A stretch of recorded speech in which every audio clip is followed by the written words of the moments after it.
एक जिंदा सांप राजा की लड़की के पेट में रहता था। सांप ने राजा की लड़की को अपने वश में किया हुआ था। जब रात होती तो वो कुछ देर के लिए राजकुमारी के मुख से बाहर निकलकर जंगल की तरफ चला जाता और सुबह होने से पहले ही वो फिर से उसके अंदर चला जाता। राजकुमारी इस बात से बिल्कुल अनजान थी कि उसके अंदर एक सांप ने डेरा डाला हुआ है। अनजाने में वो पूरी तरह से उस नाग के वश में थी। राजमहल में किसी को भी इस बात की भनक तक नहीं थी कि राजकुमारी के अंदर एक 7 फुट का सांप रहता है। सभी यही समझते कि पता नहीं राजकुमारी को क्या बीमारी लग गई जिसके कारण वो हमेशा अचेत रहती है। बड़े से बड़े वैद्य और हकीम भी इस बात का पता नहीं लगा पाए। लखन जब राजमहल के अंदर गया तो उसने देखा कि वहाँ पर बहुत सारे वैद्य और हकीम राजकुमारी को ठीक करने के लिए लगे हुए हैं। एक कोने में खड़े होकर चुपचाप लखन ये सारा माजरा देखने लगा। जब शाम का समय हुआ तो सभी हकीम और वैद्य धीरे धीरे करके वहाँ से चले गए। तब लखन राजा के मंत्री के पास गया और बोला, मंत्री महोदय, सभी अपना प्रयास कर चुके हैं, अब एक मौका मुझे भी दिया जाए।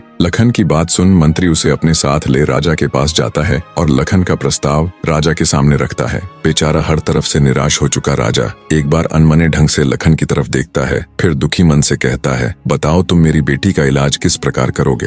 लखन राजा को प्रणाम कर बोला, महाराज, मुझे एक रात अपनी बेटी के साथ ठहरने की इजाजत दीजिए, तभी मैं किसी नतीजे पर पहुंच सकूंगा। एक बात और महाराज, मैं बिल्कुल एकांत में राजकुमारी के साथ रहना चाहता हूँ, तभी मैं अच्छे से ध्यान लगाकर राजकुमारी जी की बीमारी का पता लगा पाऊंगा। लखन की आत्मविश्वास भरी बातों से राजा के मन में हल्की सी उम्मीद जागी। उसने लखन को रात में राजकुमारी के साथ एकांत में रुकने की इजाजत दे दी। राजा की इजाजत मिलते ही लखन राजकुमारी के कक्ष में गया और उससे कुछ दूर एकदम चुपचाप बैठकर उसे देखने लगा। जैसे ही रात के 12 बजे का समय हुआ तो अचेत अवस्था में पड़ी हुई राजकुमारी के मुंह से सांप बाहर निकला और महल के परिसर से होता हुआ जंगल की ओर चला गया। ये सब देख लखन दंग रह गया। वो बिना कुछ हरकत किए चुपचाप वहीं बैठा रहा। जब रात का आखिरी पहर खत्म होने को आया तब वो सांप वापस लौटा और राजकुमारी चंद्रकला के मुख से होता हुआ पूरा उसके अंदर समा गया। दम साधे लखन ये सारा माजरा देखता रहा। सारा माजरा देख उसे समझते देर न लगी कि राजकुमारी की सारी बीमारी की जड़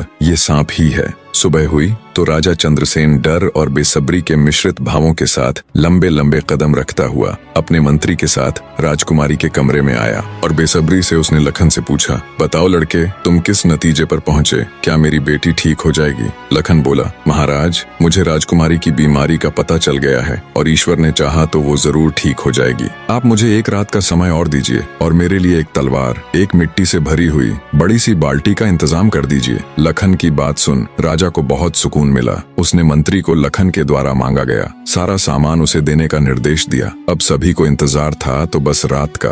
राजकुमारी को सांप के चंगुल से मुक्त कराने के लिए लखन रात्रि के आने का बेसब्री से इंतजार कर रहा था। पूरी तैयारी के साथ हाथ में धार धार तलवार लिए लखन राजकुमारी की ओर निगाहें गढ़ाकर उससे कुछ दूरी पर बैठ गया। जैसे ही राजमहल के घड़े ने रात्रि के 12 बजे का घंटा बजाया, वैसे ही फुंफकारता हुआ सांप राजकुमारी के मुख से निकला तो उसके इंतजार में बैठे लखन ने अपनी धार धार तलवार से उस पर तेजी से ऐसा वार किया कि तुरंत सांप 2 टुकड़ों में जमीन पर बिखर गया। लखन ने सांप के दोनों टुकड़ों को उठाकर रेत से भरी बाल्टी के अंदर दबा दिया और सुबह होने से पहले ही बाल्टी समेत मृत सर्प को जंगल में ले जाकर उसे आग के हवाले कर दिया और वापस राजमहल लौट आया। तब तक सुबह होने का समय भी करीब हो चला था। राजमहल जब लखन ने राजकुमारी चंद्रकला को जगाया तो हमेशा अचेत अवस्था में रहने वाली राजकन्या तुरंत उठकर बैठ गई, क्योंकि अब उसके अंदर से वो सर्प निकल चुका था तो उसका प्रभाव भी खत्म हो चुका था। राजकुमारी उठते ही हैरान थी।